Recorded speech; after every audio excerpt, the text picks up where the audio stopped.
Good morning आप सभी लोगों को। तो सुबह का टाइम है 9 बजे का और मैं करने जा रही हूँ अपनी डेली वाली क्लीनिंग। वैसे मैं उठ गई थी 5 बजे और जैसे उठते हैं ना बेड से वैसे ही काम स्टार्ट हो जाते हैं। और बच्चों को जाना होता है जल्दी क्योंकि इस समय एग्ज़ाम चल रहे हैं तो जल्दी जाते हैं और जल्दी छुट्टी भी हो जाती है।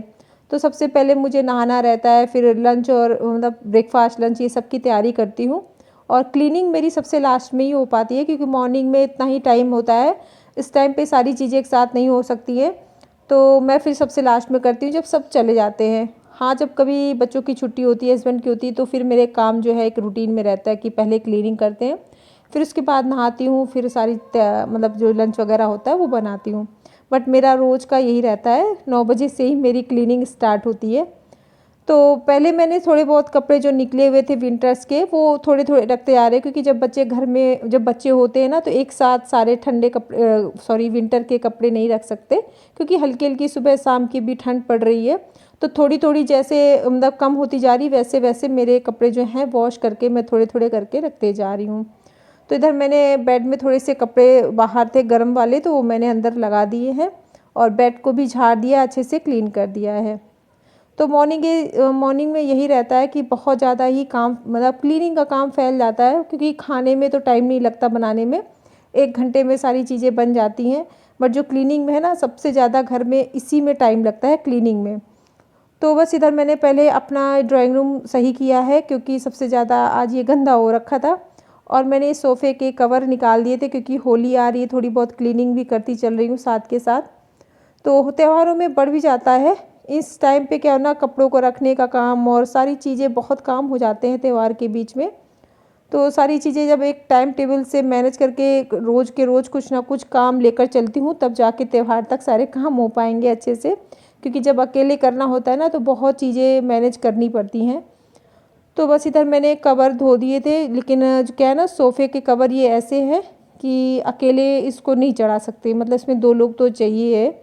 तो अभी मैं नहीं चढ़ाऊँगी, जब हस्बैंड आ जाएंगे शाम को तब मैं इसमें लगाऊँगी, उनकी हेल्प लूँगी।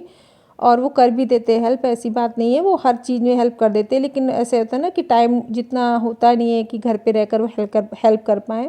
तो जब होते हैं तब वो कर देते हैं। तो इधर मैंने पिलो कवर चढ़ा दिए, ये भी एक काम है, इसमें भी काफ़ी टाइम लग जाता है। तो मैंने सोचा चलो पिलो कवर ही चढ़ा देती हूँ, कुशन कवर सॉरी। और अब थोड़ी सी डस्टिंग करूँगी। और ये देखिए देखने में लगता है बिल्कुल क्लीन है, लेकिन इतनी धूल होती है, अगर एक दिन भी अच्छे से डस्टिंग ना करो तो बहुत ज़्यादा धूल हो जाती है। तो मैं सूखे कपड़े से पूरी धूल अच्छे से निकाल दूँगी और अच्छे से साफ़ कर दूँगी। गीला कपड़ा बहुत कम यूज़ करती हूँ, कॉलीन वगैरह 1-2 दिन छोड़ कर ही करती हूँ। तो आज सोच रही थी सारे ग्लास में क्लीन कर दूँगी, त्यौहार आ रहे हैं, थोड़ा सा घर क्लीन कर दो अच्छा लगता है। तो इधर सारी चीज़ें आज मैं सोच रही थी, सारा जो भी ग्लास वाला आइटम है वो सारी आज मैं क्लीन कर दूँगी। तो इधर मैंने टीवी से स्टार्ट कर दिया है और बहुत ज़्यादा स्पॉट्स पता नहीं कैसे हो जाते हैं इसमें, टीवी तो कोई छूता भी नहीं है, फिर भी गंदी हो जाती है स्क्रीन इसकी। तो देखिए कॉलिन से मैंने अच्छे से क्लीन कर दी है और एकदम शाइन सी आ गई है। चीज़ें जैसे जैसे साफ़ करते जाओ ना वैसी सी मतलब चमक सी आ जाती है चीज़ों में। तो सामान कोई भी हो, पुराना हो नया हो, डज़न्ट मैटर, लेकिन अगर क्लीन रखेंगे हम साफ़ रखेंगे तो चीज़ें अच्छी लगती हैं, चाहे वो पुरानी हो और कैसी भी चीज़ें हो, बस क्लीन होनी चाहिए।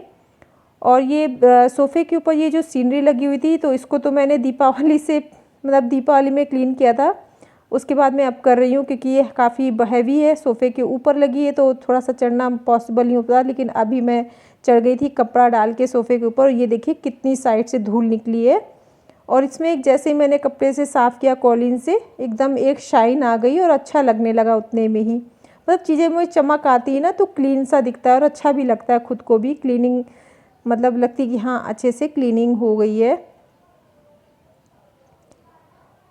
तो ये रूम मैंने आज सोचा था कि इसको एक एक रूम अच्छे से क्लीन करूँगी। और जब हम कोई भी क्लीनिंग है ना इस तरीके से करते हैं तो घर लंबे टाइम तक साफ़ रहता है। अगर हम ऊपर ऊपर से क्लीन कर देते फिर वो थोड़ी देर में ही घर गंदा सा लगने लगता है, क्योंकि जो धूल है ना वो उड़ उड़ कर फिर से डस्ट मतलब कहीं ना कहीं जमा होने लगती, तो वो गंदा सा फील होने लगता है। और जब हम अच्छे से क्लीनिंग करते हैं, धूल वगैरह हटा देते हैं सामान से सारी चीज़ें, तो लंबे टाइम तक घर साफ़ रहता है, फिर मतलब जल्दी जल्दी गंदा नहीं होता है, ज़्यादा मेहनत भी नहीं करनी पड़ती। तो इस तरीके से जब क्लीन करती हूँ मैं अच्छे से कर देती हूँ, ताकि अगर 1-2 दिन नहीं भी करे तो घर क्लीन रहता है जल्दी। वैसे डेली करती हूँ, लेकिन ऐसे डीप क्लीनिंग जब कभी ही हो पाती है। तो इधर साइड से बहुत धूल रखी हुई थी, तो वो भी मैंने अच्छे से साफ़ कर दी है। अभी ये मैं मेज को भी कॉलिन से साफ़ कर दूँगी। और देखिए कितनी चमक आ गई है, इसमें शाइनिंग आ गई है। तो सामान कम हो या ज़्यादा, लेकिन अगर वो क्लीन रहता है तो फिर वो अच्छा लगता है देखने में भी। और ये मेरे वॉश बेसिन के ऊपर का मिरर है, इसमें भी बहुत जल्दी पानी के दाग लग जाते हैं, क्योंकि यहाँ पर बच्चे ब्रश करते, फेस को वॉश करते, ये सब चीज़ें, तो यूज़ भी ज़्यादा होता है। तो उधर भी मैंने क्लीन कर दिया है। और ये ग्लास है, इसमें को भी मैं जैसे जैसे ग्लास क्लीन होते जा रहे हैं वैसे वैसे साइन आती जा रही है। और ये सारी क्लीनिंग करते करते काफ़ी टाइम हो गया था, बच्चे भी स्कूल से आ गए हैं। तो अभी वो लंच नहीं, वो ब्रेकफास्ट करके गए थे, तो आज छुट्टी जल्दी आती तो उन्हें भी भूख नहीं लगी, तो फ्रूट्स वगैरह लेकर उन्होंने खा लिए हैं। और इसके बाद मैं बनाऊंगी लंच। तो इस रूम में भी जो ग्लास वगैरह थे वो उसको भी मैंने क्लीन कर दिया है, जितने भी थे मिरर आज मैंने सारे क्लीन कर दिए हैं। और अब बारी आ गई थी झाड़ू लगाने की। वैसे मैंने मॉर्निंग में लगा दी थी, मॉर्निंग में उठते ही मैं लगा देती हूँ, बट अभी क्लीनिंग करी है तो सोचा एक बार फिर से लगा देती हूँ। और ये जाली वाली गेट है ना, इसमें बहुत जल्दी धूल जमा हो जाती है, तो इस तरह मैं निकाल के झाड़ देती हूँ तो धूल निकल जाती है और साफ़ हो जाता है एकदम। और जब झाड़ू सही से लगी होती है ना तो फिर मॉपिंग करने में भी अच्छा लगता है और क्लीनिंग बहुत जल्दी है, ज़्यादा टाइम नहीं लगता है। तो सारे पर्दे हटाकर मैं अच्छे से झाड़ू लगा दूँगी कि बिल्कुल भी धूल ना रह जाए कहीं भी। और वैसे मॉर्निंग में मैंने ठीक से अच्छे से लगा दी थी, लेकिन एक बार फिर से मैंने सोचा लगा देती हूँ मॉपिंग के पहले। और जैसे जैसे घर क्लीन होता जाता है ना, वैसे वैसे अपने आप को खुद को अच्छा लगता है, सुकून सा लगता है कि हाँ घर साफ़ होता जा रहा है।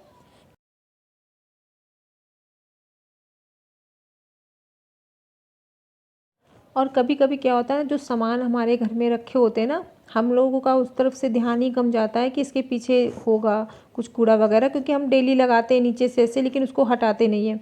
लेकिन जब कभी हटा के लगाए ना, तब तब अच्छा तब फील होता है कि हाँ मतलब अभी साफ़ हो चुका है, अभी धूल नहीं है। क्योंकि घर सामान के पीछे बहुत ज़्यादा जाले से ऐसे जमा हो जाते हैं, तो उधर उन जगहों पे ज़रूर से क्लीनिंग करना चाहिए, ध्यान देना चाहिए। क्योंकि वो फिर क्लीनिंग सही मायने में नहीं रहती, क्योंकि आप कितना भी क्लीन कर ले, अगर कोनों को में जाले हैं या कूड़ा कहीं भी जमा है ना, तो घर में एक निगेटिविटी सी बनी रहती है, खुद को भी वो महसूस होती रहती है। ऐसा पता नहीं चलता, लेकिन वो कहीं ना कहीं रहती है, बीमारी भी फैलती है घर पे। तो इस वजह से कोशिश करिए कोने कोने में जो भी सामान होता है, जो हमारे पॉसिबल है, जिनको हम हटा सकते हैं, तो उनको थोड़ा बहुत इधर उधर करके उधर से कूड़ा ज़रूर निकालना चाहिए। तो इस तरीके से मैं सैटरडे हो या ऐसा कोई टाइम होता है जब मैं अच्छे से क्लीनिंग कर देती हूँ, कोने कोने से मतलब कूड़ा निकाल देती हूँ। तो मेरी आज मैंने अच्छे से पूरे घर में झाड़ू वगैरह की है, ताकि पूरे जाले वगैरह जो थे सब निकाल दिए हैं। और पूरे घर में मैंने मोपिंग कर दी है। अब मैं छत पे रख दूँगी, ताकि धूप दिखाते रहना चाहिए पोछे वगैरह में जो भी है, मतलब मोपिंग वगैरह। तो उसमें क्या होता है ना, जो भी बैक्टीरिया होते हैं, बदबू रहती है, वो सब उड़ जाती है। धूप में वैसे भी सारी चीज़ों को दिखाते रहना चाहिए, बीच बीच में कोई भी सामान हो, और सही रहता है। और इधर मैंने ये हल्की रजाइयाँ जो बाहर निकली थी, इनके मैंने कवर वॉश किए थे, आज मशीन लगाई थी। और बस उसमें मैंने ये इसको धूप में डाल दिया है और मशीन मेरी लगी हुई है। तो ये सारे काम मेरे डेली के डेली कुछ ना कुछ मैं करती रहती हूँ। तो सही रहता है, जब हम थोड़े थोड़े काम लेकर डेली करते रहते हैं ना, तो काम बहुत ज़्यादा इकट्ठा नहीं हो पाता है और अपने ऊपर बर्डन नहीं आता। सबसे बड़ी चीज़ तो ये रहती, नहीं तो सब कुछ जब अपने को करना होता है तो काम को इकट्ठा करना सही नहीं रहता। तो इस तरीके से थोड़े थोड़े काम हम जब डेली डेली करते रहते हैं तो सारे काम सही तरीके से हो जाते हैं। और अब दोपहर का वक्त है, सारा काम मेरा हो चुका था क्लीनिंग का। बच्चे स्कूल से आ गए थे, पहले फ्रूट्स वगैरह उन्होंने खाए थे, अब उनको मैं दे रही हूँ खाना। और आज खाने में बना था दही वाली आलू, और बच्चों को इतनी ज़्यादा पसंद है, कई दिनों से कह रहे थे मुझे बना दो, तो फिर मैंने आज बना दिया है। बहुत जल्दी बन जाती है और चटपटी होती है, टेस्टी लगती है। तो बस इधर मैंने बच्चों को खाना दे दिया, अब मैं भी खाऊंगी खाना। तो बच्चों ने खाना खा लिया है, बस मैं रह गई हूँ, अब मैं खाऊंगी खाना। और आज मैंने फिर से पापड़ बनाए थे, तो लेट हो गया काफ़ी।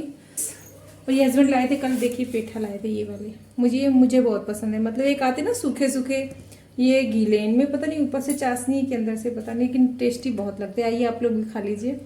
और अब जैसे जैसे गर्मियाँ आ रही ना, तो लगता है कुछ खाने के बाद मीठा मिल जाए खाने को। तो बस ये ब्लॉग मैं इधर ही एंड करती हूँ। अगर पसंद आए तो प्लीज़ सब्सक्राइब करना, लाइक करना। फिर मिलते हैं, तब तक के लिए बाय।